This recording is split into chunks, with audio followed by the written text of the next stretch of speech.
Turf and Touchdowns, week 4 on the NFL side of things. Last week we had a pretty productive week. We've already done our Thursday night football video. If you've still got time, go back and listen to that, or see how we did on the Thursday night side of things. We've also got a horse racing video live on the Turf and Touchdowns YouTube page right now, and also on our Spotify pages, wherever you fancy listening to our podcast. But myself, Luke Elder, as always, alongside Tom Collins, looking forward to week 4.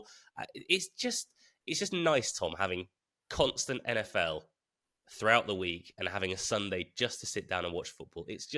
I've missed it. I really have missed it. Yeah, I mean, it's the same for me. If you said that to me last Saturday, the Saturday just gone, I would have completely agreed. I would have been extremely passionate about how I love the sport, passionate about the fact that we were both going to sit down separately in our own houses and watch NFL on Sunday. Neither of us had work, and I'd have been really upbeat about it. Unfortunately, this week, I'm an extremely sad man due to a few bad beats. We'll get to that in a second, but you remained extremely positive because you went 3 out of 3. So very, very well done, sir. Our WhatsApp chat on Sunday evening and Monday evening, considering one of your selections was then, was very polarizing, wasn't it? I was a little bit downbeat about it, and you were very positive. Yeah, last week was good. To be fair, last week on the podcast, I did mention, I'm really annoyed. I keep going like 50%, 60%. I want to go over that. So I just went 100 instead and got everything right. Annoyingly, I did, to be fair, put up a bet builder that Jamar Chase needed one more catch. But it was not, the nicest thing was seeing people on Twitter that were also getting involved in the bet. And there was just a bunch of people, well done to everyone who did, that was just behind Jamar Chase on Monday night. Jamar Chase also came out of the trap absolutely firing as well. We needed him to go over 79.5 yards. After like 5 minutes, he had 52 yards and a touchdown as well. So he was absolutely flying. But that was nice. Good to go 100%. Tom, he's had a haircut, but he hasn't actually had it cut. He tore it out. That's what he was. That's his excuse for last week. One thing I will say, by the way, thank you to everyone who commented on our YouTube channel last week before the game. One thing myself and Tom will be doing on our socials and also in the comments below, if you've got any start-sit decisions in fantasy football, if you've got any potential bets or lines that you want to ask us about, ask us down below or on social media at Turf Touchdowns on Twitter. We'll get back to you almost immediately. Last week we had a viewer asking about the Chris Olave line. We said go for the overs. Chris Olave hit the overs as well. So even outside of the podcast, we can give advice on that and what we like. But we're gonna do what on earth. I don't have a what on earth this week because I was just pretty happy with life.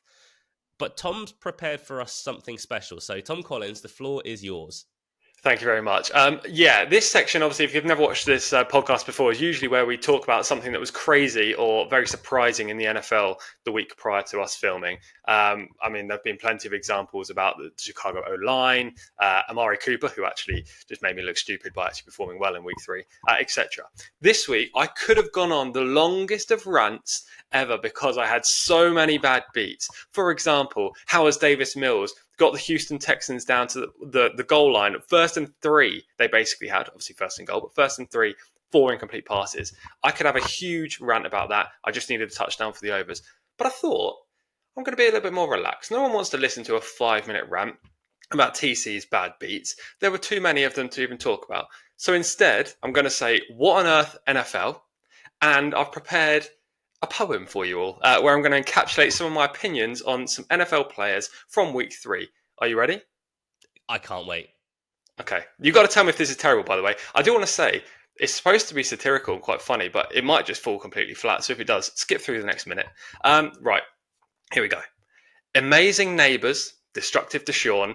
Willis's dominance is leaving me torn. Taylor is back. Jonathan not Swift. Kelsey went missing. Fans are miffed. Hurts masterclass or was it luck? Chargers are predictably beginning to suck. And what on earth happened to the Bucks? And of course that applies to Justin Tucks. Andy Dalton made Bryce Young look crap. Juwan Jennings is back on the map. And I hope you didn't bet on Sam Laporta. Otherwise, you won't have a single quarter. Chase back in action with a big display. Let's not talk about Jacksonville's display. Jaden Daniels is a real star. Richardson, well, I guess he can throw the ball far. Mahomes and the Chiefs have the refs to thank for another fortunate win. I've thrown all my week 3 tickets straight in the bin. Thank you very much, Luke.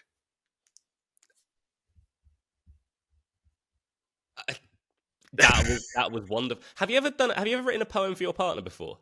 I've never written a poem in my life, to be honest. I'm just saying, maybe that's the way to lose heart. But I that thought was it was that pretty good. was that was wonderful. I was a big fan. Thank you. I'm glad. And to be honest, I may be doing that for several more weeks if I get as many bad beats as I did in week 3. I say ditch What on Earth and just do that every single week. Not saying that I'm hoping that you have bad beats every single week. Well, But I mean, you're pretty good at it. yeah, I do like a bad beat. But yeah, hopefully that encapsulated week 3. I mean, it was much better than a rant. I hope that's conceived by the viewers here. Yeah, and it did it in one take as well. No editing needed here. Okay, move on. He so wanted to nail that as well, guys. Like I was so close. He was saying before, I was like, I need to do this right. I need to do this right. I made one too many verse for my own good, I think. I liked it, so Thank you. Thank you. Good job. That would sound like a really dodgy clap if you're just listening on a podcast, actually. If you're viewing it, you can see I actually clapped. Other than that, it's just no. Let's go in to our picks. One thing first, Ja'Marr Chase, player of the day. Tom, cheers. Yeah, very well done. What are you now for player of the day? Are you 2 from 3? Yeah, two and 1. Yeah, solid start. I think I'm only 1 out of 3 so far. Obviously, I'm annoyed. I'm annoyed because I said to you in week 2, before a few days before we recorded, it's Malik Neighbours overs is going to be my player of the day, and then the overs was like 75 or something like that, and I still put Malik Neighbours up, but then I went away from it and went for something else, and it just didn't land. But yeah, irritating. But player of the day lands last week with Ja'Marr Chase. Well done to everyone who followed me in with that. Let's go into this week's picks. Before we do that, subscribe down below if you like Tom's poetry. Leave a comment. Maybe have your own go at a poem in our comments. It'll be a left field thing. Make sure you're subscribed, though. You'll keep up to date with absolutely everything that we do. We also post some previews in our YouTube shorts and also some picks in that, and leave any starts here or any potential bets in the comments below. We will get back to you and on our socials as well. But I'm going to start off with my first pick. We'll do it in time order, as we always do. We had a few people on YouTube asking in regards to that. But in the 6 o'clock game, or one of them anyway, Kiren Williams is playing for the LA Rams. Kiren Williams has been pretty good this year. He was pretty good last year as well, if you hadn't heard. 10-11 for an anytime touchdown. Now, he's taken on the Bears. The Bears' defense, to be fair, is not that bad, but they can't stop the run. Last week, the Bears allowed 3 rushing touchdowns, 2 of them for Jonathan Taylor, 1 of them for Trey Sermon. The Bears have also allowed 126 yards and 103 yards to running backs in 2 of 3 games. They were okay, to be fair, in week 2, but against a far lesser running attack. Kiren has had so far this year 18 carries, 12 carries, and last week 24 carries with a negative game script against San Francisco as well, which is an important thing to know. That was his first game fully without Cooper Kupp and without Puka Nacua. So Kiren Williams is becoming this offense now. He is the absolute focal point, and it's just going to get more inclined that way. Look, Kiren Williams, he had 3 touchdowns against San Francisco. I say that is with negative game scripts as well. They were from behind. Running backs shouldn't really be involved in the game at that point, but they're also using him in the passing game. I love Kiren Williams. I think he'll get a touchdown in week 4 against Chicago, who, let's say, are not very good against the run. 10-11. Tom, back Kiren Williams to get a touchdown. Yeah, I don't mind that at all. Isn't it interesting with Kiren Williams this year that everyone thought Blake Corum was going to take quite a few carries and the ball off of him, reducing Kyron's workload, but it just hasn't happened at all. If anything, Ronnie Rivers has been the number 2. Yeah, exactly. Williams is still obviously the lead back, and it looks like he's got a bright future still at LA. Obviously, many people thought it could be 1 and done or 2 and done with him. So yeah, I like that. And Chicago just have looked very average, in my opinion, this year. Everyone expected them to be a lot better than they are. Now, teething problems are, predictable when you've got a rookie QB, but I don't know. I've been a little bit disappointed by them. Have you? Yeah, 100%. Their O-line is terrible. I can't believe they might have protected, or not protected, but supported Caleb Williams around by giving him some big names and big players. But, I mean, Caleb Williams is running for his life. And then he's also making the rookie mistakes of just slinging it down the field. Rome Odunze, because of that, had a good week last week. Could have been even better. He's missed Rome Odunze, I think, back-to-back weeks on big plays. But the O-line is absolutely terrible. Give me your first play of the week. Yeah, my first play is going to be a revenge play, and it's going to be Breece Hall. Now, last week on Thursday Night Football, we both put up a Breece Hall player prop. Mine was to get over 30.5 receiving yards. Yours was to get, I think, over 4.5 receptions. He ended up with 4 receptions and 29 yards, and we were both annoyed by that. So I'm looking for revenge, and I'm looking for it early. And my selection here is going to be Breece Hall over 65.5 rushing yards. That's currently 10 to 11 with the majority of firms. And I just think this line's too short, to be honest. Look, he owes us, but I'm trying to take that out of the picture when it comes to this bet. You can't really bet with your heart. You've got to bet with your head. And I just looked at this matchup, and it just looks like the Jets are going to run the ball on Denver. Now, I know that the Denver defense is good. I have no questions about that, but their main strength is in their secondary, especially Pat Surtain, who is likely to cover Garrett Wilson. Take away Aaron Rodgers' best target. They don't have much outside. They've got Alan Lazard, who Rodgers obviously loves from his Packers days. And they got a couple of tight ends, Tyler Conklin being one, who Rodgers will go to on a couple of plays. There's no doubt about that. But he doesn't love the tight ends enough to want to use them more than, the applicable amount for a normal QB. And albeit Alan Lazard is a bit of a safety spot for him, I mean, he's not the best receiver in the league. I loved him at the Packers, but he wasn't the best at getting out and into space, getting open from the corners. So I think they're going to be relying a lot on Breece Hall. And Breece Hall's obviously a running back, so he's going to run the ball more than he catches it. Breece so far in 3 games has run for 54 yards, 62 yards, and 54 yards. All 3 of those wouldn't cover the over this week. However, he averages around 16 carries minimum. But if you go back to when they played the Broncos last year, he had 22 carries for 177 yards, which did include a breakout TD of 72 yards. But even if you got rid of that, he still had 21 carries for 106 yards, which is good stats. The Broncos allowed 103 yards to Ken Walker in week 1 this year, 69 yards to Najee Harris in week 2. And Najee was obviously splitting the workload with plenty of others, including Jalen Warren. And in week 3, he allowed 70 yards on just 9 carries, the Broncos did, to Bucky Irving. Surely Breece can hit 66 plus in this matchup. So I'm going to take Breece Hall over 65.5 rushing yards at 10 to 11 as my first play. How will you react if Breece Hall gets 64 yards rushing? I will write another poem. I kind of want that to happen. Obviously, I want your selection to win. By the way, obviously, we're on the podcast. We put our independent selections up. I freaking love cheering on your selections. Yeah, no, it's fun. It gives us more to look at.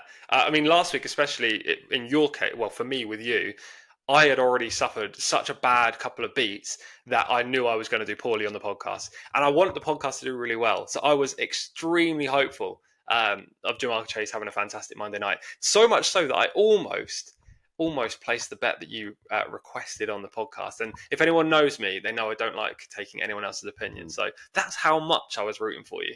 Tom does not like listening to people whatsoever. You should have seen me when Davis Mills was throwing to Nico Collins in the end zone at the end of the game. I was up in my living room yelling at Davis Mills. I was like, throw the ball in front of him. Don't throw behind. He was there a second ago. He's not there anymore. He's a bit further along. But speaking of Nico Collins, how's your brother going to do this week? My more talented, definitely not brother. Well, I hope he's going to do well because he's going to be part of my second bet, which is Nico Collins over 72.5 receiving yards at 5 to 6. That's currently the line. It may change by the time you watch it, just because the price is a little bit short on this line. I wouldn't be surprised if they shifted it up a yard or two, but at the moment it's over 72.5. Now, this is between the Texans and the Jaguars. How bad have Jacksonville looked this year? The answer is very, especially against Buffalo on Monday Night Football. I know you tuned over to the Bengals once that game started, but it was just a horror show for Jacksonville throughout the whole first half. And even when Buffalo relented in the second half, they still looked terrible, especially on defense. The defense just sucks. The offense is awful as well, but the defense is worse. So I need a player prop for the Texans against the Jacksonville Jaguars this week.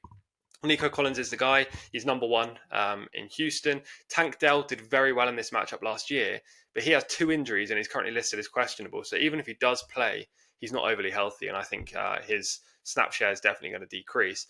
That'll put focus on Stephon Diggs and Nico Collins. Now, I know Diggs is very good, but Nico is CJ Stroud's favorite target. Nico Collins so far this year, 28 targets in 3 games, accumulating 117 yards in week 1, 135 yards in week 2, 86 yards in week 3. All of those will clearly hit the over here. And now he's against a worse pass defense in the Jacksonville Jaguars. He's a deep, medium, and short threat. They can use him whenever. He can get chunk plays, much like Jamar Chase did last week. I just really like Nico Collins against the Jags this week. And I think the line is pretty lenient, 72.5. Yeah, I quite like that. Nico Collins has been absolutely outrageous so far this week. I wasn't fully invested in him, I'll be honest, coming into the season. I've always been a Nico Collins fan, but I didn't think he'd be that good. And he's been just incredible. If Tank Dell's out, then even better for Nico Collins. Stephon Diggs had a very good week last week, but he kind of bluffed his way into it a little bit. There was a lot of pressure on CJ Stroud, and he was getting the ball out quickly, and Stephon Diggs was the guy who was getting the ball effectively. But look, I can see Nico Collins having a big week. I think this is my favourite one of your plays for week 4.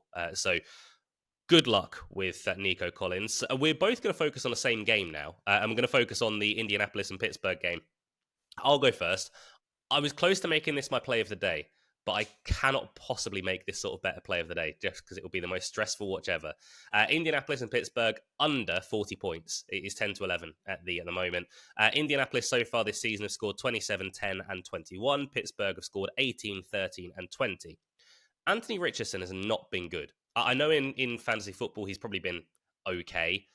You were hoping for a little bit more, but that's because what he's doing with his legs. Throwing the ball, he's been dreadful. Last week, he had 20 passing attempts. Do you know how many of them he completed, Tom?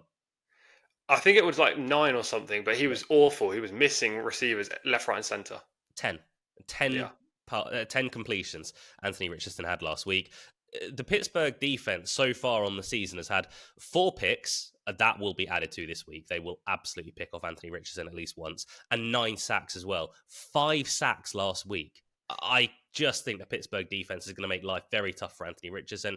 He might well hit the overs on the rushing yards on his side of things, but he's going to have to get rid of the ball quickly. That's not what he likes doing. I don't think that chunk play is going to be there where he just launches it 50 yards down the field to Alec Pierce. I really don't see that being there at all.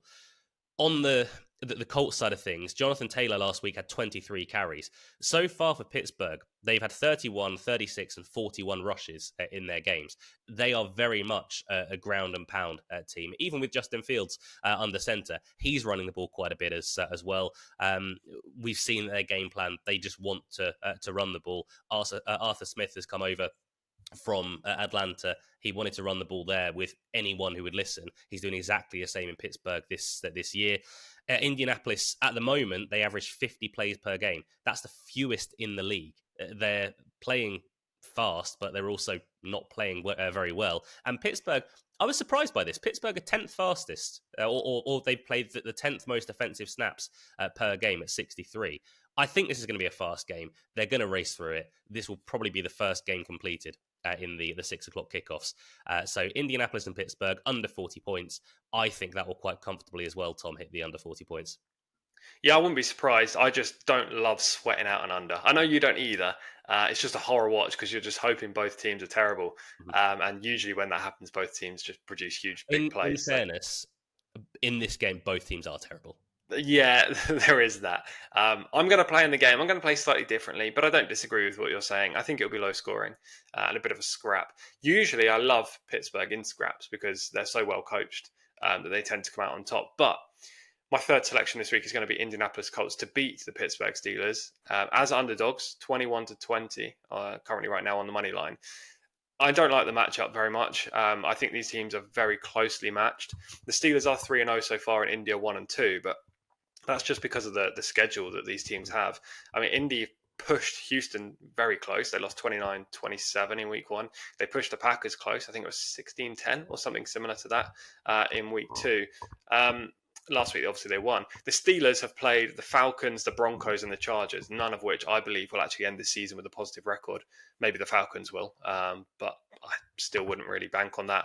So I don't think they've faced the best of teams, and albeit they have won all their games, that's just due to how well they're coached and time management late in the day. This game is going to be played at Lucas Oil Stadium in Indy. That could be tough for Pittsburgh. It's a pretty hostile atmosphere, and it's a completely different environment to Pittsburgh's stadium, especially given that Najee Harris and Jaylen Warren are both currently listed as questionable and nursing injuries. Now, at least one of them will play. My angle here isn't that they're not going to be without a running back. My angle is just that they're nursing injuries. I don't think they're going to be seen at their best, and therefore that will really harm the Steelers' offense. Indy does need to be way more consistent. And Anthony Richardson, I completely agree with you, which is why I put it in my poem earlier on, that I don't really think he's been very good this year. He can throw the ball far, but what else has he shown? Not a lot. He can run the ball, but he's no Jaden Daniels in that regard, for example. Mm-hmm. So he's going to need to be a little bit better. But they do have Jonathan Taylor. And Jonathan Taylor, if they give him a huge workload like they did last week, we can see that the Colts can win games just on his back. So I'm going to take the Colts and hope that Jonathan Taylor is the linchpin to success here. Yeah, I fully get that. I'm hoping so as well, because Jonathan Taylor helped my fantasy team beat your fantasy team last week. And I'm hoping that he does exactly the same again this week against someone else. But the Colts game, I'm hoping it's a boring one. Jonathan Taylor can have a touchdown, maybe two, and that's that. But we'll move on, because something a little bit more exciting to talk about is Marvin Harrison, who, I mean, after week one, there were plenty of overreactions of everyone going, oh my God, I think he had one catch for 4 yards, and maybe this guy isn't as good as we were hoping he was going to be. No, he is. He's absolutely fine. It was an early panic. He came out in week 2 and he destroyed the Rams. He destroyed them early as well. 8 targets, 4 catches for 130 yards and 2 touchdowns. Then he went out against Detroit last week and confirmed that it absolutely wasn't a fluke in any way. 11 targets, 5 catches, 64 yards for 1 touchdown. Now, total honesty, total transparency, I wanted the bet to be the overs regards to receiving yards, but at the moment Trey McBride's got a concussion. They're not sure if he's going to play. Marvin Harrison, he is questionable himself. I don't think it'll be any sort of issue in that regard at all, but he's playing against the Commanders.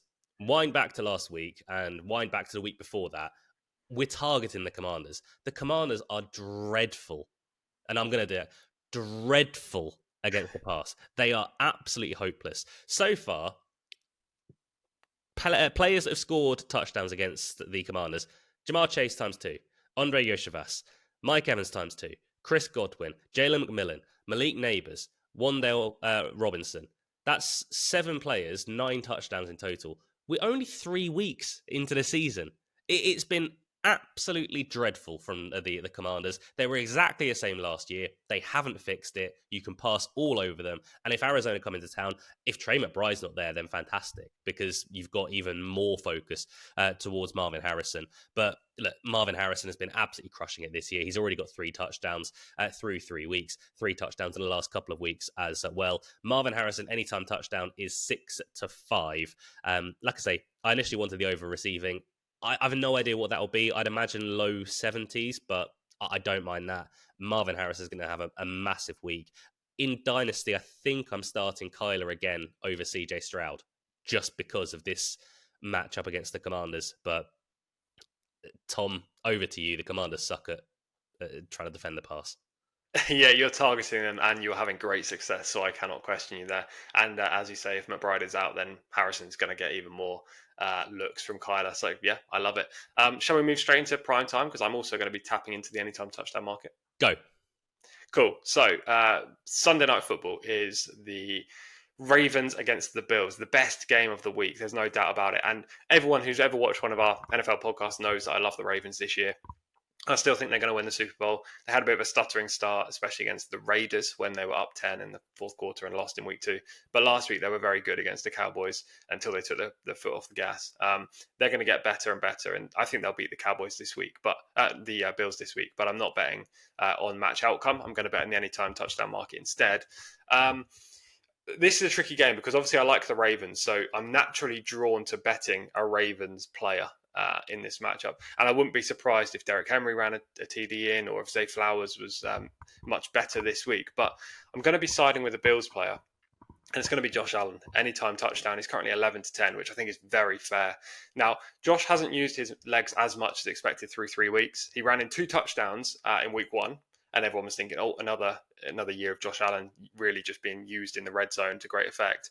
But then he hardly ran the ball in week 2 against the Dolphins. I think it was just 2 carries. However, they were up big from a long way out in that game, and he just didn't need to.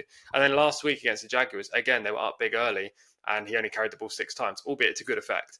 Now, he's going to be scrambling a fair bit more against the Ravens. I think that is absolutely certain to say. He recorded a touchdown and 70 yards on 11 carries when he last faced him in 2022, for example.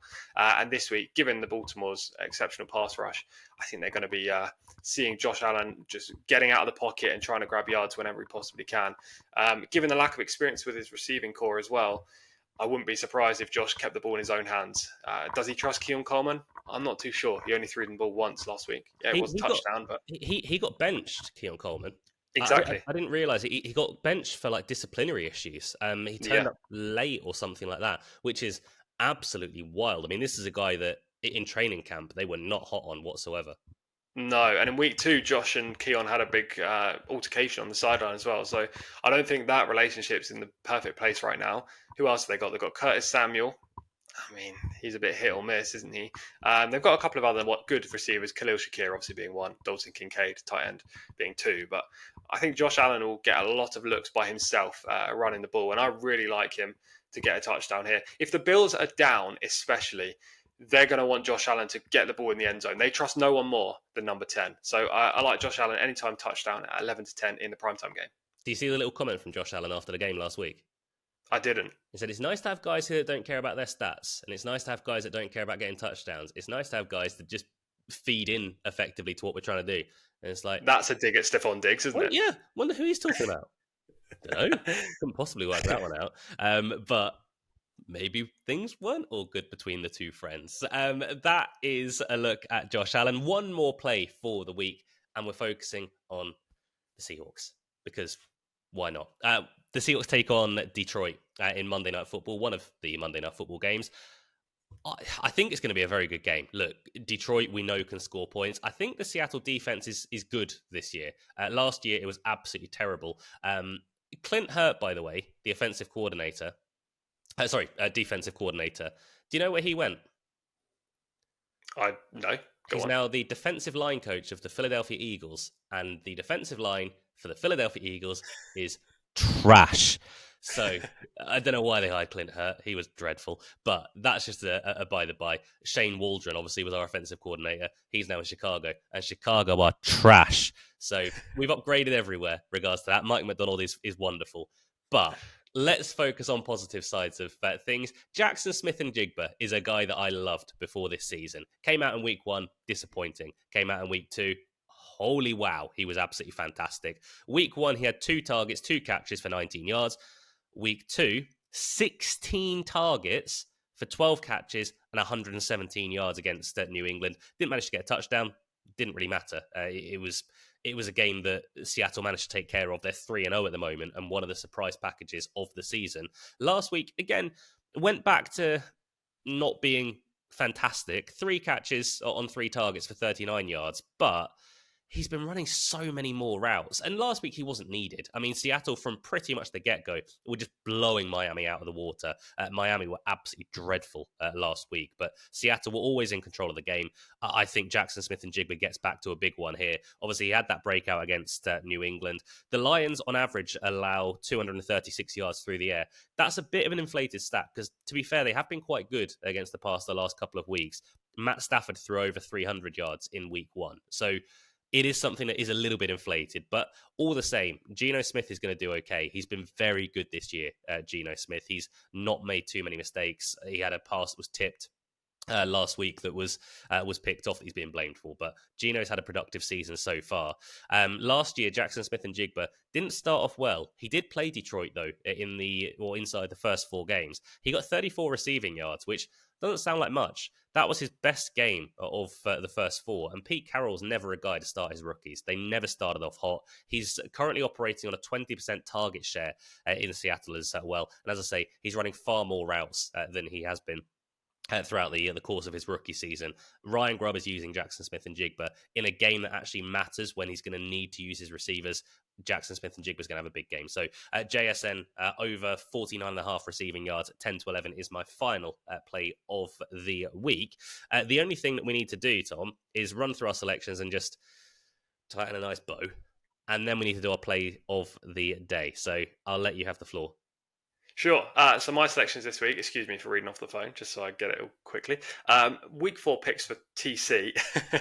Breece Hall, over 65.5 rushing yards at 10-11. That's for the Jets. Nico Collins, over 72.5 receiving yards at 5-6. That's for the Houston Texans. The Colts to beat the Steelers money line at 21-20. And then the primetime game, Josh Allen for the Buffalo Bills to score an anytime touchdown at 10-11. And my play of the day is Breece Hall over 65.5 rushing yards. Go on, Breece. Don't let me down again, son. I really hope he goes over. My plays this week: Indianapolis set against Pittsburgh under 40 points. That's at 10-11. Kiren Williams anytime touchdown at 10-11 against the Chicago Bears. Marvin Harrison anytime touchdown against the Washington Commanders at 6-5, and Jackson Smith-Njigba over 49.5 receiving yards at 10-11. Play of the day, that's going to be Jackson Smith-Njigba. So we're going to wait once again until Monday Night Football for the play of the day, but Jackson Smith-Njigba over 49.5 receiving yards. I say again, it wasn't last week. That was San Francisco over 2.5 sacks, but whatever. We'll hopefully land both plays of the day. One day, Tom, I just have a dream that we can have a drink together and a victory sip together, but we'll wait for next week. Wait, did you have your victory sip? Yeah, you commented on it. Did I? I don't think I did. I completely missed it. You definitely partook. Okay, fair enough. Fair enough. Well, it's been a long 30 minutes. Yeah, Tom's going to have a good time watching this back. Sorry this ran a little bit long, but we put up a lot of selections and we had a bit of celebrating to do from last week as well. But thank you, as always, guys, for tuning in. Last week was our most successful video to date, which we are delighted about. Hopefully, we're coming off the back of plenty of Thursday Night Football winners and also winners on the horse racing front as well. If you haven't seen those videos, go check them out. They're on our YouTube page right now. But Tom, I'll see you for week 5. Yep, see you next week, mate. Best of luck with your selections, and hopefully you go 3 out of 3 or 100% 4 out of 4 this week as well. Yeah, I was going to say 4 out of 4 would be optimal in regards to 3 out of 3. But to be fair, Marvin Harrison might not play, so maybe it will be 3 out of 3. We will find out. Thank you very much to you guys for watching. We will see you next week in week 5. Until then, the best of luck for this weekend. Stay safe. Look after one another.